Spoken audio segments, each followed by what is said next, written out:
Welcome to Live, Let, Thrive, a podcast about the Airbnb life, the share economy, and everything in between. Here are your hosts, Micah and Steve. Hello, hello, hello, and welcome back to another exciting episode of Live, Let, Thrive. This is Stevie Stacks coming at you from Fort Worth, Texas, with episode 323 of your favorite short-term, mid-term, long-term, pad split, whatever podcast in the world. Still working on that new thing, trying to insert pad split in there. So this is going to be a nice episode. Is that a good way to put it? It's just gonna be me on this episode, and we're gonna talk about some good stuff. Right away, I just want to mention to the Live Let Thrivers out there that I'm kind of going through it a little bit with the recent death in the family. My best cousin friend, as you could say, my cousin passed away. And so yeah, we I've been dealing with that this week with being there for the family and all that stuff. And I just thought I'd I always thought about this Live Let Thrive podcast. We talk about, real estate, short-term rentals, mid-term rentals mostly. But we talk about life a lot. Me and Micah, we talk about life. We talk about our goals, aspirations, our ups and downs. I mean, we it's a great therapy tool. And I on that note, it's just I felt like hitting the record button, doing some things this morning, and thought I'd hit the record button. And I just talk about life a little bit, and this journey that I've been on, um, and how it's affected me and my family and friendships and stuff like that. I do think that challenging yourself, like doing something that you never, that you're afraid to do. Let's put it that way. It really helps. I think it really helps in life to challenge yourself, to do things that you wanted to do. Otherwise, you kind of live with regrets, and regrets kind of build up, and they kind of affect you, you know? I don't think we're meant for a plug and play existence where, okay, I get this job, I get the house, I get the spouse. Hey, that rhymes. I get the kids, and it's all 401k plug and play, and then that's it. I don't, I don't feel that we're meant to just do the what society, tells us. Here's the steps, and here's how you be happy. Go to the gym. Get the things that you want, and you'll be happy. Sorry, I'm trying to bring this podcast up a little bit. I got my Whataburger iced tea here. Um, Maybe that'll give me some energy. But as far as and I'll say this, spouses out there, husbands, wives, I would, if your spouse comes to you and wants to do something, wants to try something like as far as entrepreneurial or whatever it is, I would say be supportive. If my wife wanted to do something, I've always tried to be supportive. She wanted to do her beauty school thing, and yeah, I supported her in that. And and she's really, really supported me in my real estate journey, our real estate journey, because she's along for the ride, and she's been very supportive. And it's great when you have a spouse that supports you, that has your back, even if it's hard at times.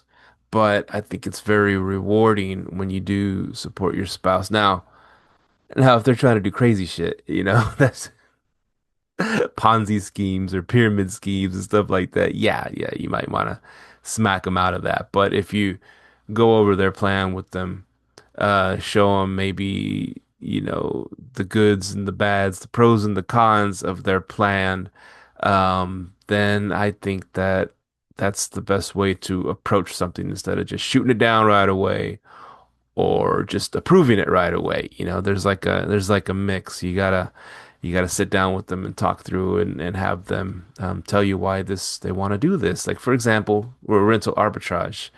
Um, that's a lot of people on that listen to this show are doing rental arbitrage, me included, Micah included.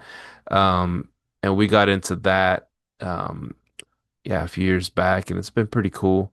It's led us to other things, and it's helped fuel our journeys here, our short-term, midterm rental journeys. So if like a spouse wanted to start an arbitrage, I think that's like not so risky thing to do, you know.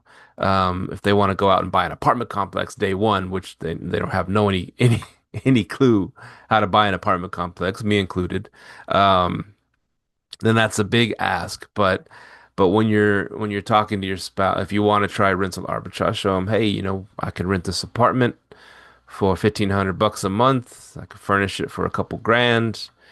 And here's the numbers, use AirDNA. Here's the numbers of what Airbnbs are making in the area.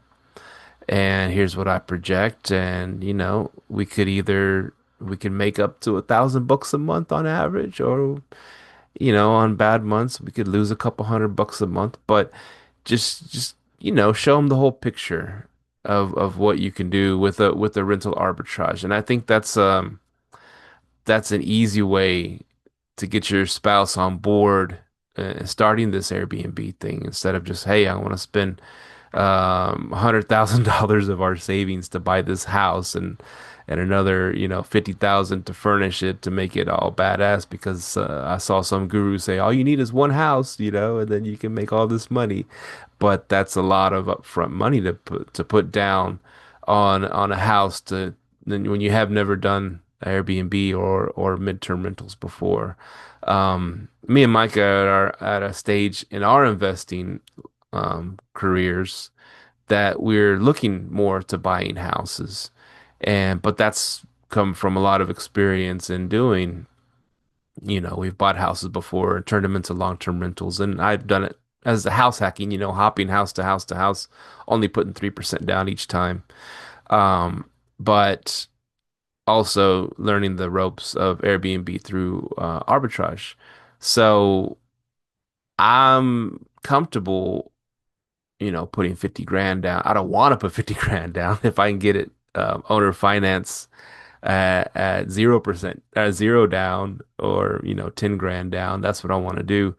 But I'm comfortable if I know this house is going to be profitable and it's a great deal in a great area and all that hits all my criteria. Then I'll write a check for 50 grand to put down on this house, and I've done that several times uh, lately. And so but I know what I'm doing. So I say, like, if you are going to start your entrepreneurial journey trying to get a spouse on board, I would start it off, I guess, yeah, like easy, low money down, less risk. And so rental arbitrage is a great way to get a spouse on board with you doing your Airbnb thing. And so that being said, I know my cousin had I'd tell him all about the real estate because we worked at the same place, for years, like 27 years together. That's a long time. And I did stick with that job. A big reason I stuck with that job, and I still have it today, was because my best friend cousin worked there, and that's the only time I really got to see him. I really didn't get to see him outside. He has family commitments and stuff like that, and me too. But we would always talk about real estate. Mostly I did the talking, he did the question asking, and it really, really felt at one point that he wanted to try it, wanted to do it, but he couldn't get the the approval, the okay, It's just but anyways, that's I don't that yeah, that being said, I don't want to say too much, but just find a way to support your spouse or loved one on their entrepreneurial journey or whatever journey that it is, whatever they want to do or they want to start. Um, it's very important for them, for people to have like a kind of like a bigger purpose, I think, you know. And it might not like, for example, we talk entrepreneurial in this show, but what if someone wants to start a charity? You know, they don't want to even want to make profit off of something, but they want to start a charity to help kids in whatever situation or help people in whatever situation. And yeah, it's going to take time and commitment and all that stuff, but that's their passion. I mean, if you're not allowing your spouse to follow some kind of passion in a responsible way, then I think that really wears on them. And then they're lacking that purpose in life. And that's just my take. Maybe I'm wrong, but anyways, I just wanted to bring that up real quick and try to get this podcast on track and start talking about fun stuff, right? Airbnb, short-term, midterm rentals. I did have on here find your purpose, and that was, luckily I was able to find my entrepreneurial purpose in life. Not, I don't know about my ultimate purpose. I do want to help people and do good. What death teaches us. It's, I don't know, life, I've kind of touched on that. Um, do follow your passion in a way. Um, do what you love, be where you want to be. What it's taught me, I've like I said, I stuck with this day job probably longer than I should have. But it's not the worst job in the world. I've been there forever. I know people there, and it's kind of I get to see friends and stuff every week. I don't go too often, maybe 2 or 3 days a week. But I've stuck with it as far as, I still have to wake up at 4 a.m. when I do go into this job. And this week of course I took off because I'm, in mourning with the family. And but I've gotten some great sleep this week as far, thank you to my cousin. I call him Snowball. Thank you, Snowball, for getting me a good week of sleep. And so I've yeah, I've had really great sleep because I haven't done the day job and then get off the day job and do the business. I haven't really done too much in the business too. I've told my team, hey, y'all are gonna have to do the heavy lifting this week, you know what I'm saying? And they've been great, man. I mean, I've have my business set up primarily it can run by itself. I do chime in when I can. I do things, I do help situations, but I said, make if there's bigger judgment calls this week, go ahead and make those and get it sorted out. Whereas in the past, bigger judgment calls they'd ask me and I was fine helping out with solving those things. But this week I said, just whatever you feel, the handyman, the cleaners, whatever. Go ahead and sort it out as you see fit, you know. Um, and so that's been pretty cool that the team has really, really stepped up and hey, don't worry about it. We're not going to bother you for anything. I've jumped in time to time just because I see the messages come across and I'll jump in and give some advice. But I feel that I mean, if I lost my phone for a week and I got it back and the business would still be going, that's how I've set it up. And I've set it up because primarily because I'm lazy. I don't want to do the work. And that's not a joke. I mean, I do want to set things up to where any time that I'm brought in, like as far as a bottleneck, I go and find a way to destroy that bottleneck. For example, I've in the past I've only been the one to communicate with arbitrage owners for like someone who owns the house where we're doing an arbitrage at. I've kept that line of communication just me and the owner. I never brought them in with the team. But this past year, situations have occurred, and then so it's the owner. I'm contacting the owner. Owner's responded to me. I'm relaying the message. Let's say AC goes out, which it did. They do, but it did like recently. So I'm contacting the owner.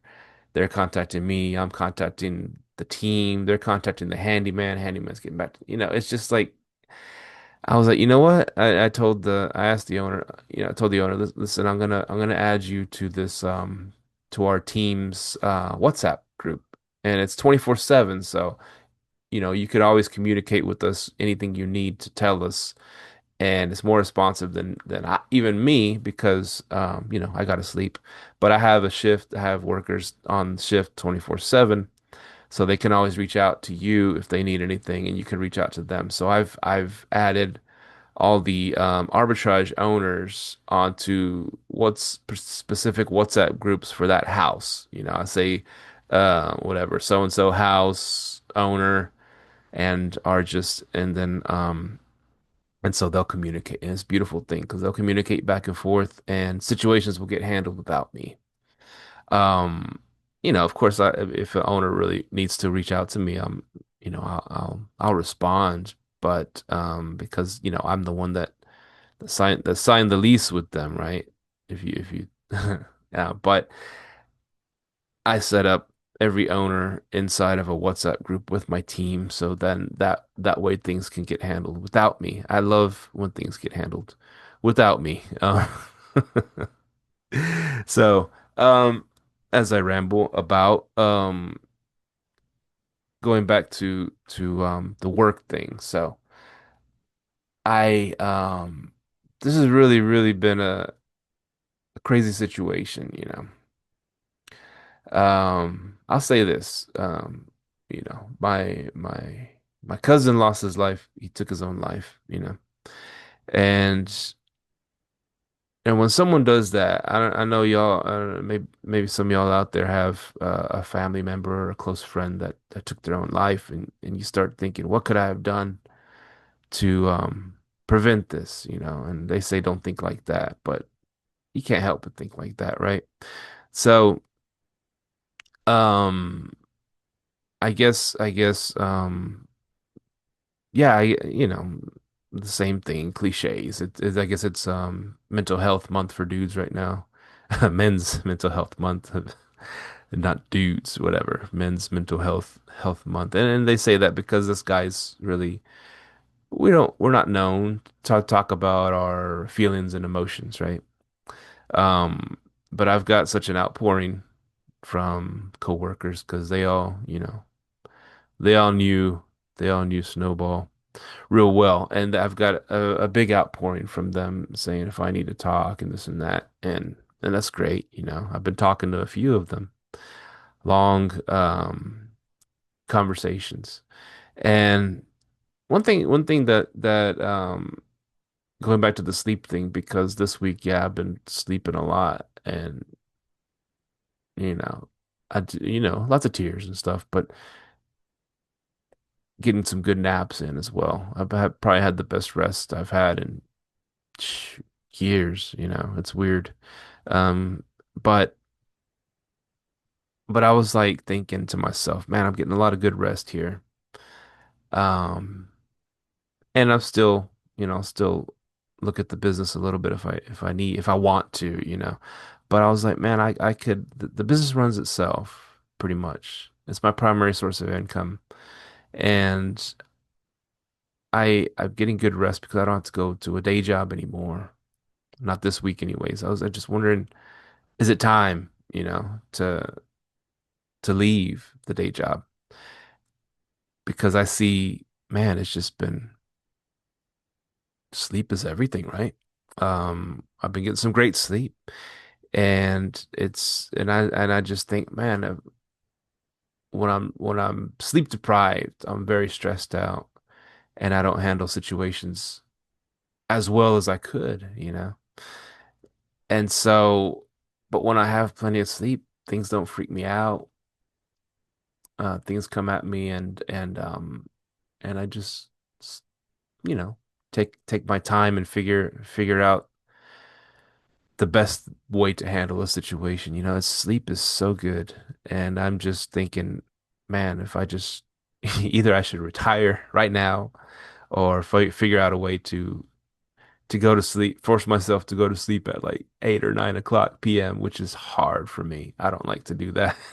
I'm a night owl. I like to stay up, and I like the night.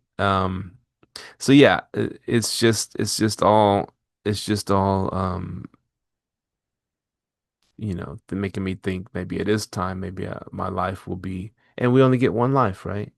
Um, Maybe it's time to jump off the day job, even though it's not, like I said, not a bad job, but I think getting the rest is a good thing. And then the big part of it, I won't see my cousin there anymore. And that's, and I know all the spots we used to hang out. There's like a little gym there. We used to go work out at the gym together. Um, so it's just yeah, just to see those places every day and not see him there.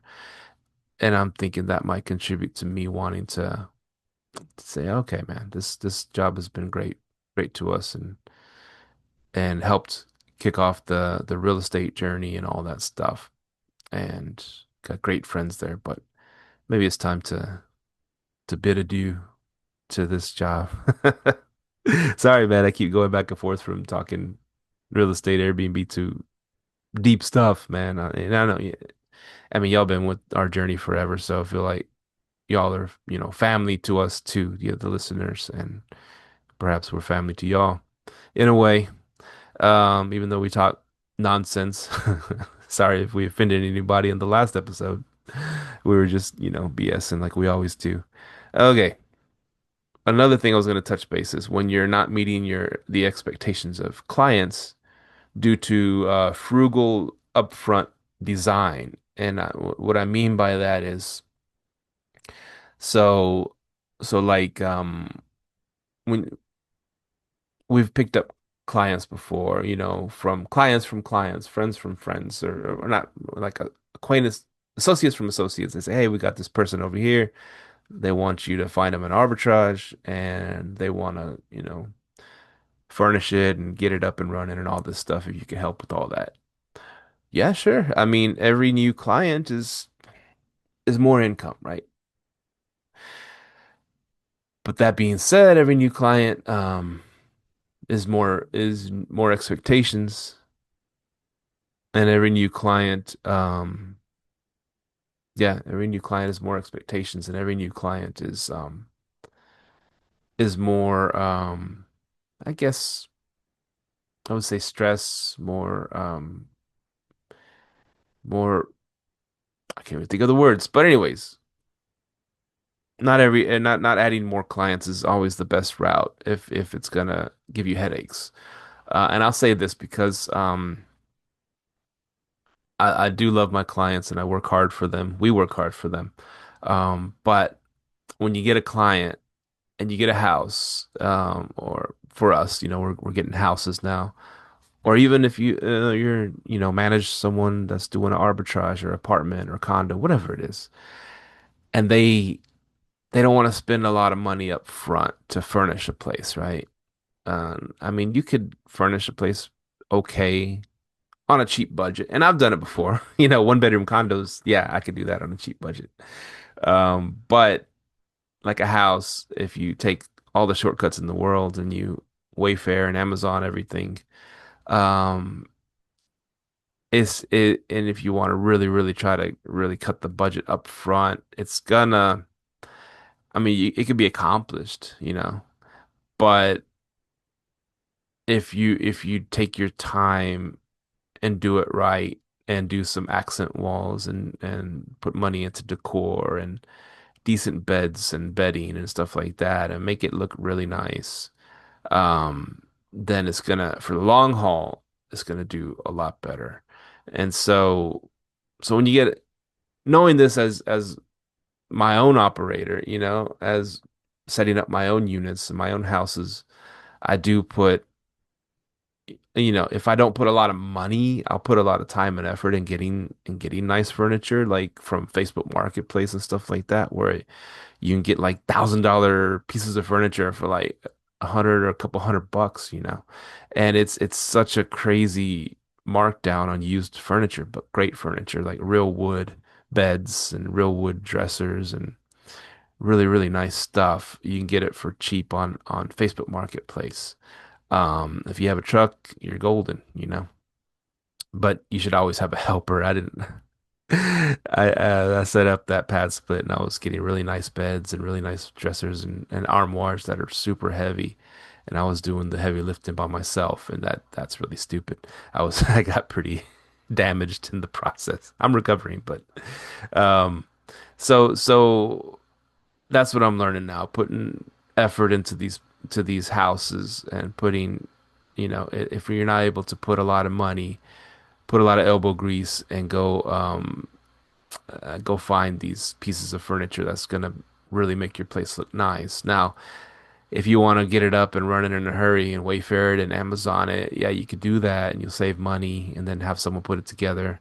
But it's not gonna look that good, you know. I mean, a beautiful wood sleigh bed and a room with some nice furniture is gonna look way better than like a little simple metal frame lowrider Wayfair bed, in my opinion.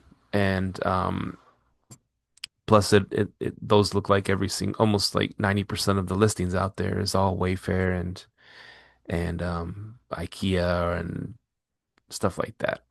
Now they do have some decent pieces and that I'll use for some things, um, but when you really put effort and either money or time into your properties, then it's going to really pay off in the long run. Now, picking up clients in the past, they've wanted to go a cheaper route, and that's fine. We helped them do it.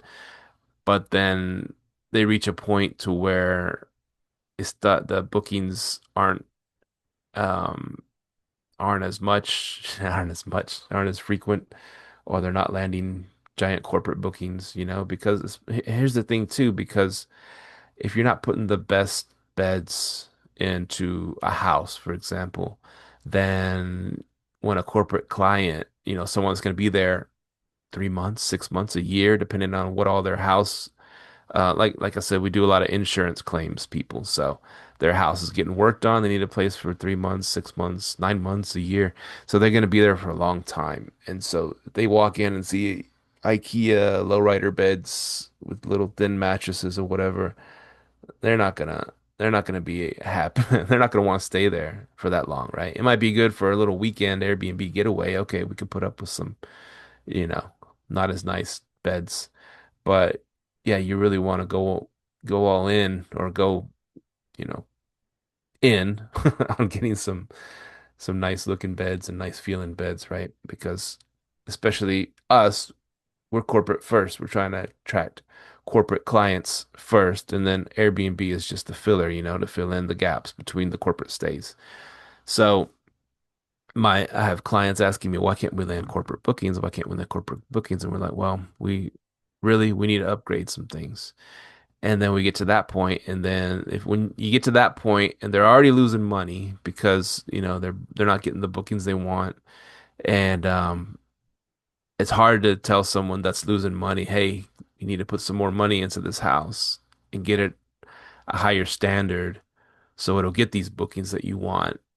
But yeah, like I said, it's a catch 22. They're losing money, but you're asking them to put more money into something that's losing money. So it's hard to do that way. Whereas up front, and that's on me. I need to set up more realistic expectations when they want to say, I want to spend 5,000 to set up a house. I'm like, well, you should probably at least double that or take it to 15,000. And this is why. Because, one corporate booking that's going to pay you 6 or 7,000 a month, you'll make it back, right?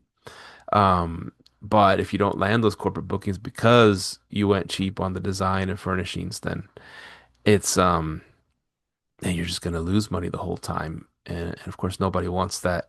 So, um, yeah, that's my spiel on meeting the expectations of the clients. And then, of course, them meeting your expectations too. You want to expect them to be able to do what it takes to make a successful arbitrage or corporate rental, Airbnb, whatever you want to do. You gotta really work with them on that and make it as beautiful as possible, um, and functional as possible.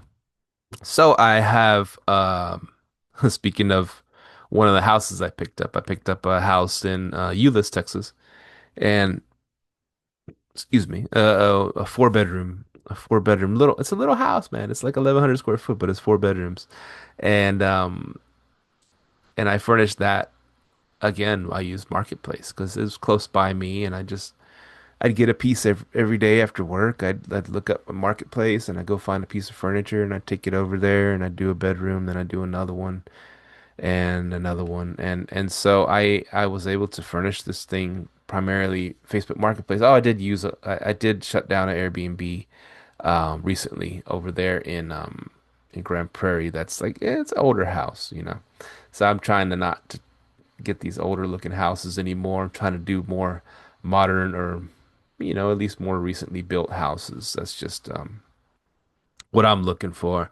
Um, or renovated houses. You know, they could be older, but if they're renovated nicely and everything, then I could do that too. But this house, had wallpaper, just older feel to it and older paint. I mean, it needed some upgrades big time.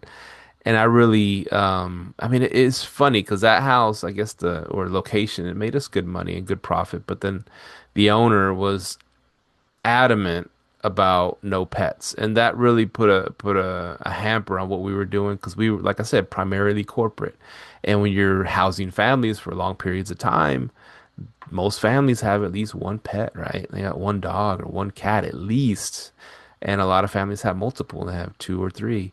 And so that inhibited us big time by him. Not only was the house like older looking, older feel, whatever, it needed some upgrades and money put into it, but and I would have done some of that since it was profitable.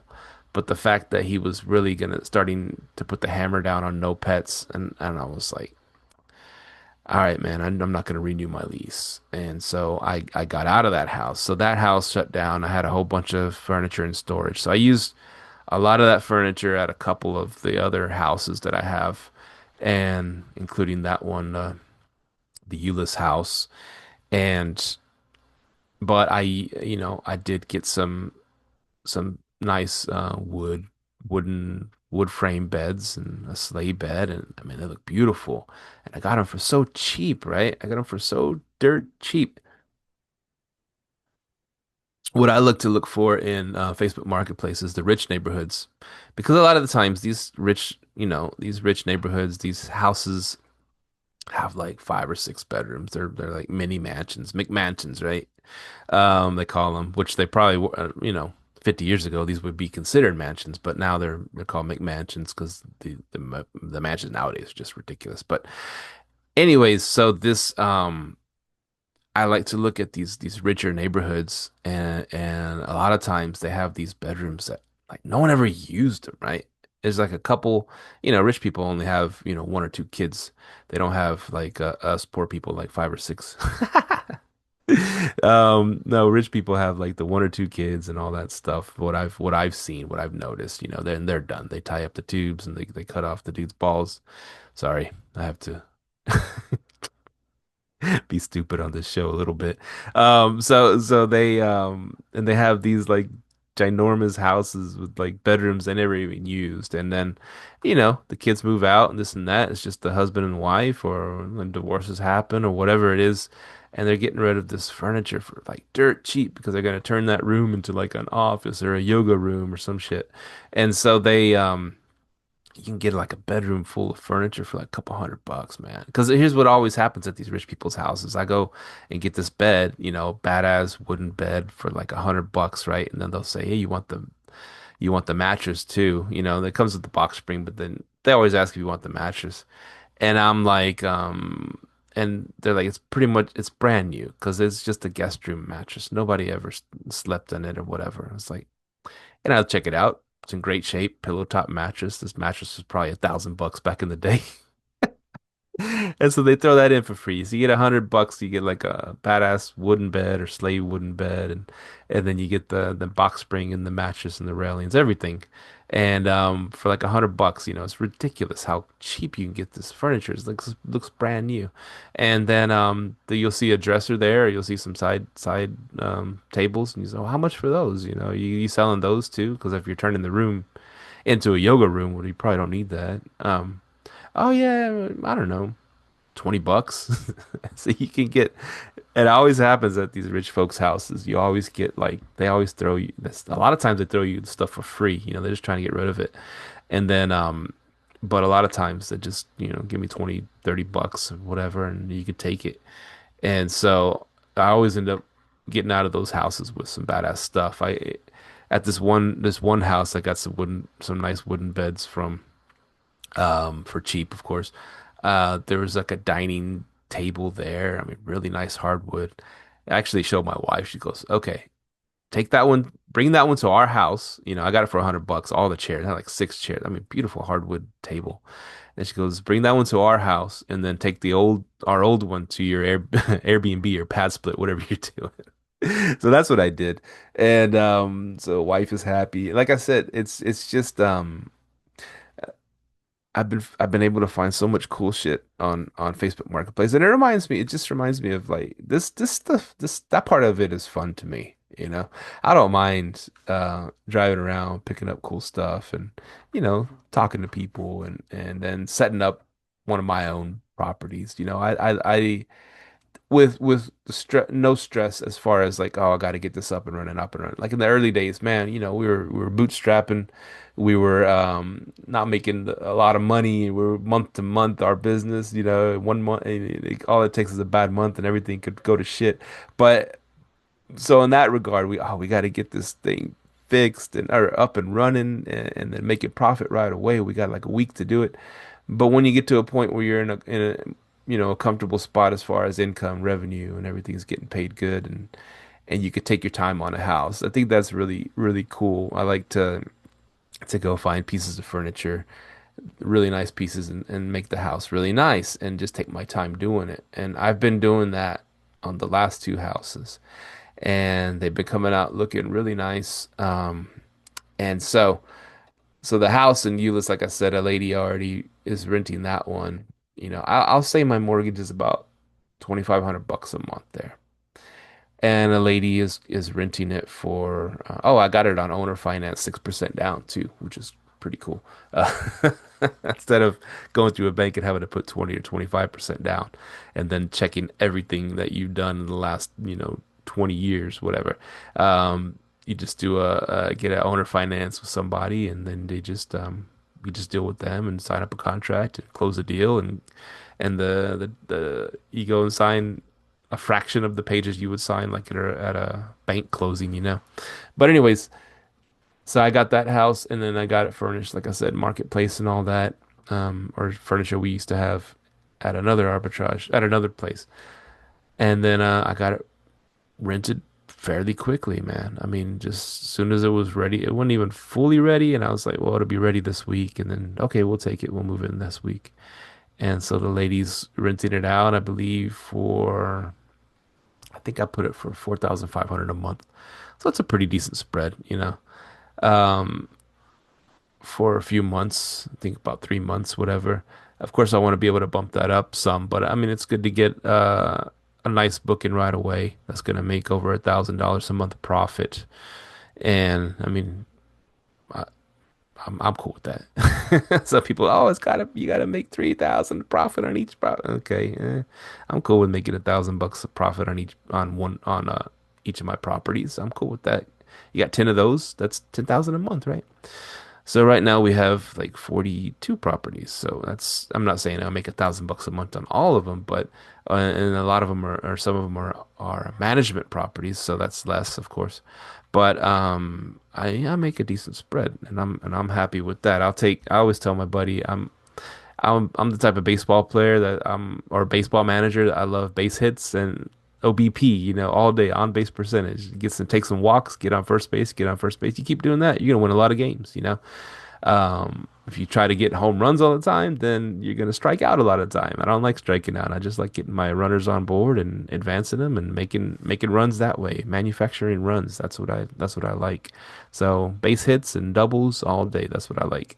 Um, so that Euless house got up and running. My other house that I bought with the pool, I'm actually renting it out to an arbitrager, and they're still setting it up. Like I said, I've seen their design, and they show me some of their other places, and they're so freaking beautiful, right? Those places that they got. and but they take their time and they set it up nicely. They paint the accent walls. Um, they have they put really nice furniture and nice touches in there as far as decor. I mean, they really planned this out. But I think they're like one of them. I think there's partners on this deal that's renting this arbitrage from me is like a design. They've done interior design, so they know what they're doing. And from their previous places, I'm like, yeah, they're making this place nice, but they're taking their time. Like I said, this is probably the third week. This is probably and they took it over on the 15th of last month. So actually, it's going on a month already for them setting it up. But like I said, they're not in a rush, and that's great. If you don't, I've done things in a rush and been successful that way, and it's very stressful, but it's good to also be able to take your time and do things right. But then there has to be a mix. I would give myself, on a new place, I'd probably give myself a month to set it up. I'm not going to give myself 3 months to set it up because that's ridiculous. That's a lot of money you're losing. But a month is good. Is a good, you could take your time and get the major components in place and start doing decor and stuff like that. And then try to finish it early. Try to finish it in 2 or 3 weeks. But yeah, anything over that is taking too much time. So I will say another thing. Oh, I know there was something I really wanted to talk about.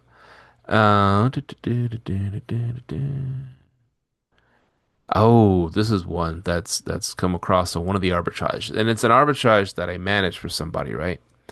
Um, Utilities. So what a lot of people are discovering, me myself included, me myself, is that what can make or break your profits is utilities. And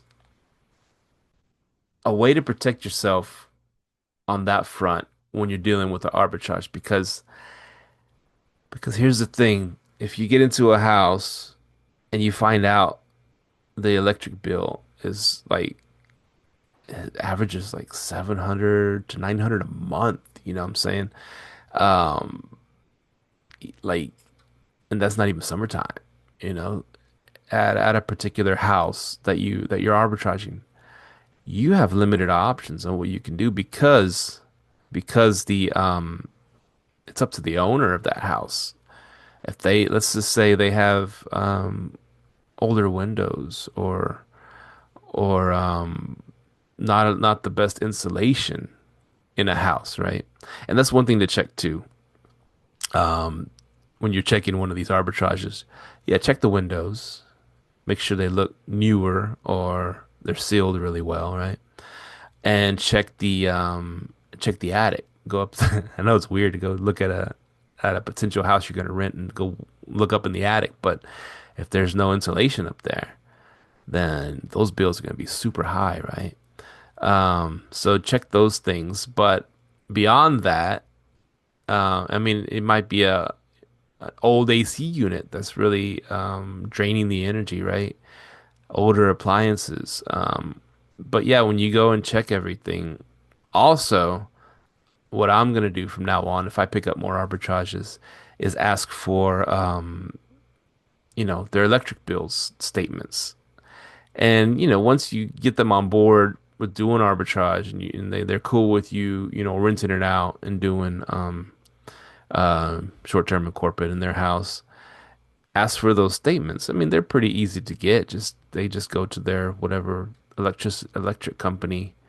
Um, ooh, ah, Now here's the thing too. If it's been a rental, then you might have to somehow get the previous tenant's electric usage. That now, see, I'm formulating this while I'm talking to you guys. There's got to be a way to find out previous electric usage. Um, even if you can't contact the previous renter, right? Now, hopefully, a lot of times people that move out of a house, they were the ones paying the electric bill, and they can provide you with that. But if you're able to get those previous electric bills, then then you could see a potential problem if the bills are 700, $800 a month, and you're like, shoot, this house ain't gonna be profitable, or very profitable. Or the water, you see the water bill is super high too. You're like, man, is there a leak going on? I would really, really try to get my hands on those previous electric bills.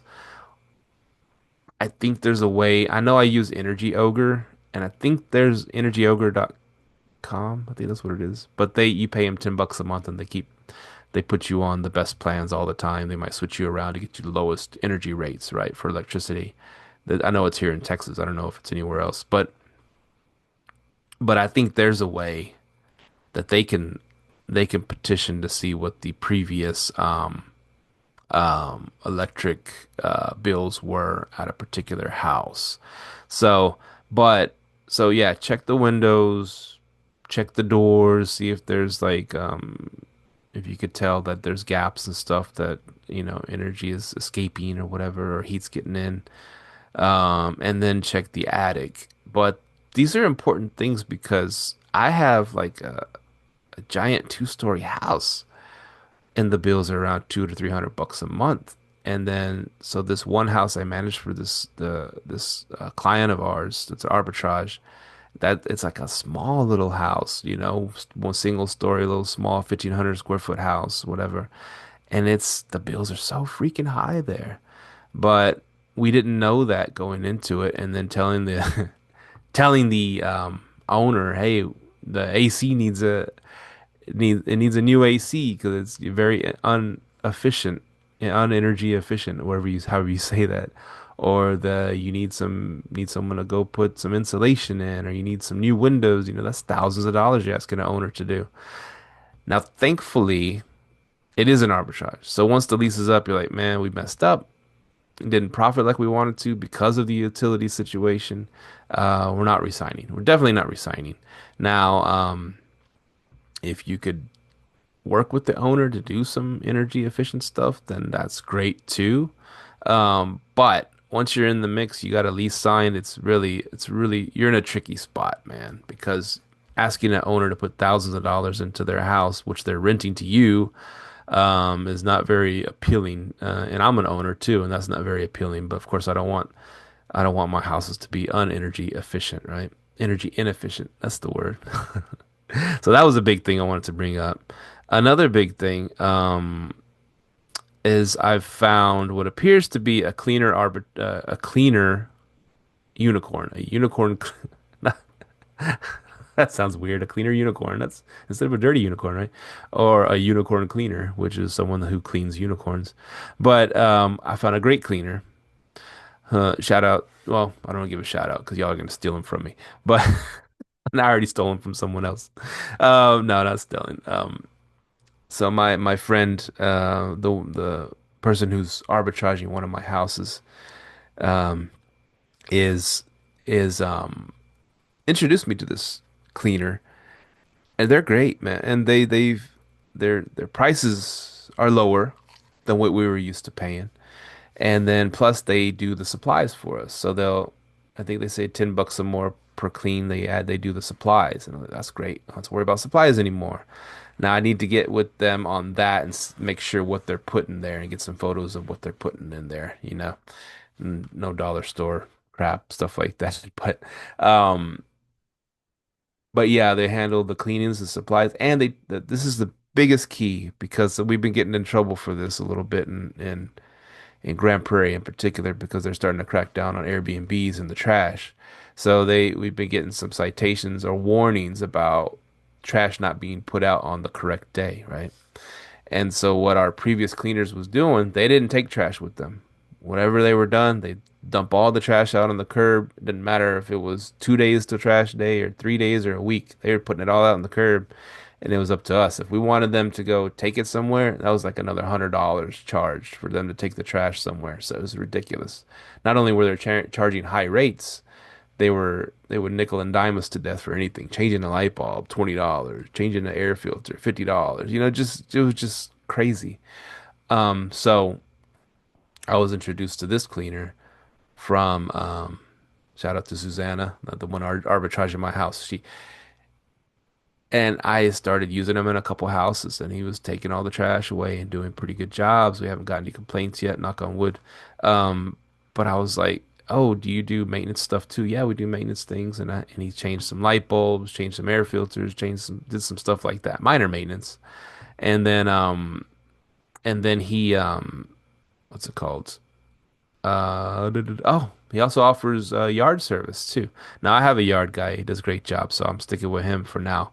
But on a new house, I would consider putting him as the yard cutter because if he's a good yard cutter, it's an art too. You'd be good at cutting yards and doing the making the lines perfect, and then on the weed eating and stuff like that, edging and all that. But if he's good at it, then what better person to be addressing the yard situation than your cleaner who's there every week, right? If it's an Airbnb, if they're there every week and they're doing cleanings and turnovers and they notice the yard's like, whoa, yard's getting big, man. We'll get our lawnmower out, later today and chop it down for you. I think that's a great synergy right there. And it's cool that he's able to do all this, and I think his son helps him or something like that with the yard cuts. But but yeah, I think it appears we found a unicorn a cleaner, and it sucks. You know, not how I look at it like this, and I have had cleaners for a while, and they're like sometimes they'll ask, "Hey, why are you taking away these cleans for us? What's happening with these cleanings?" And hey, man, I'm sorry. I run a business, and the point of the business is to stay afloat. First of all, if you stay afloat, number one. Number two, you're not able to take the trash, and that's a huge issue for us right now. I understand you don't have a truck, you can't take the trash, okay, but if I keep getting citations from the city because the trash situation, or you just want to leave the trash in the garage for guests coming in, then we get complaints from the guests, hey man, this garage stinks because all this trash is in here and you want us to take it out for trash day, that's not fair to the guests. So I'm like, sorry, but I got to go with somebody who's able to handle this trash situation for us.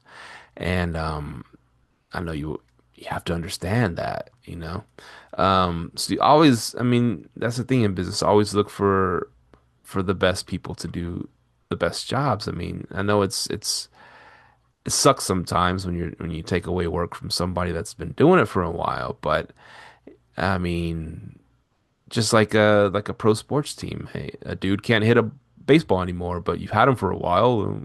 If you keep him, you're gonna lose games, right? Your pitcher can't pitch the ball very well anymore. You switch out. You gotta switch out the pitcher, get a better pitcher. I mean, it just happens like that in business sometimes. So, it's sometimes it's tough to be the owner, the CEO of your business and make decisions like that. But that's the type of decisions you have to make to keep your business afloat and keep it profitable and keep it growing, right? Because all those things will very much stymie growth. Um, and that's a bit the same with the unicorn maintenance guy. I got a unicorn maintenance guy now, and my other maintenance guys, I'm not giving them as much work as I used to give them. And I'll get a phone call every now and then. Hey, you need me to do something? I'm good, bro. But I got this guy that he's proved his worth. He'll go out and fix anything, anytime, anywhere, and for a good price. And another unicorn that I've been utilizing a lot.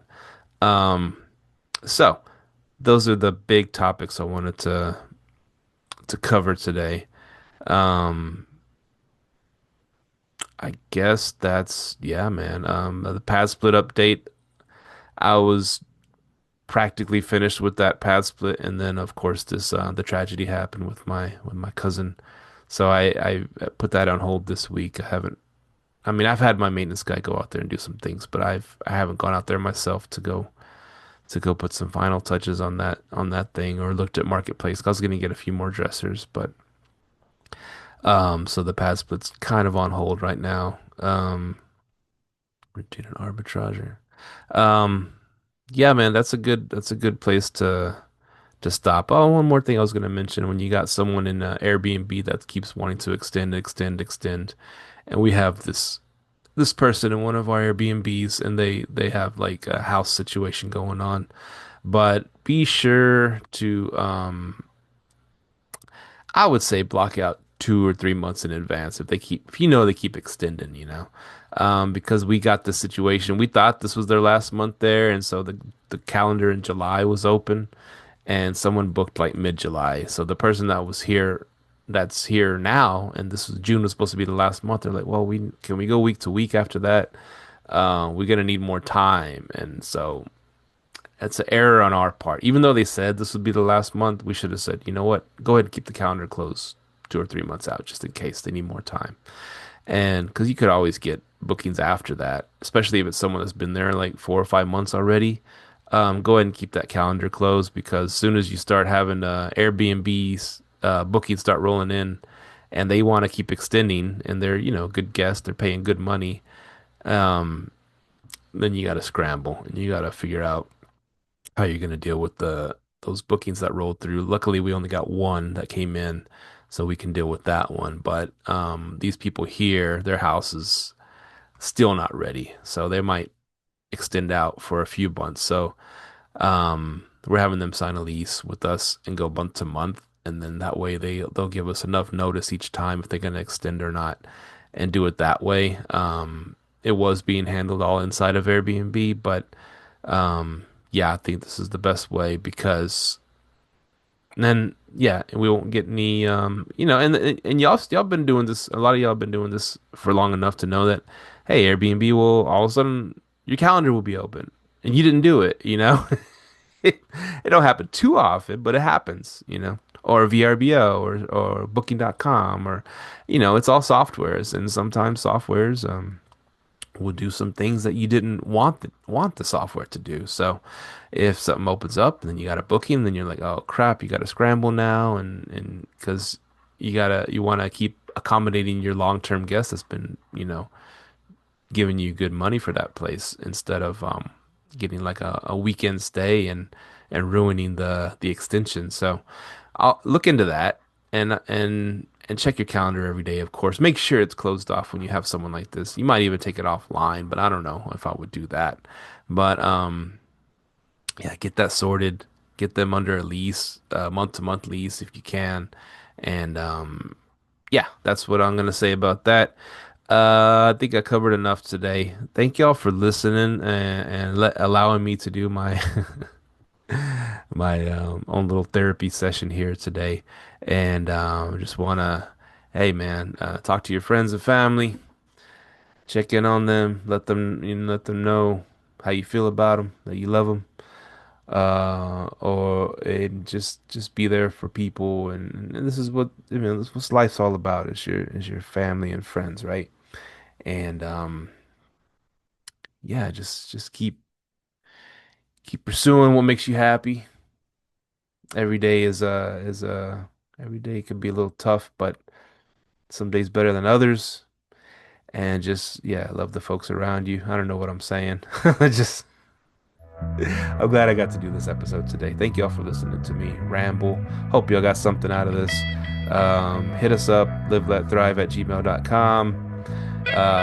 Hit me up if you would need someone to run your Airbnb for you or midterm rental, arjustrentals.com. And we'll see y'all next week. Peace out. Thank you for tuning in to this week's episode of Live, Let, Thrive. Be sure to tune in next week for all the latest in the world of Airbnb and all that entails. Bye-bye.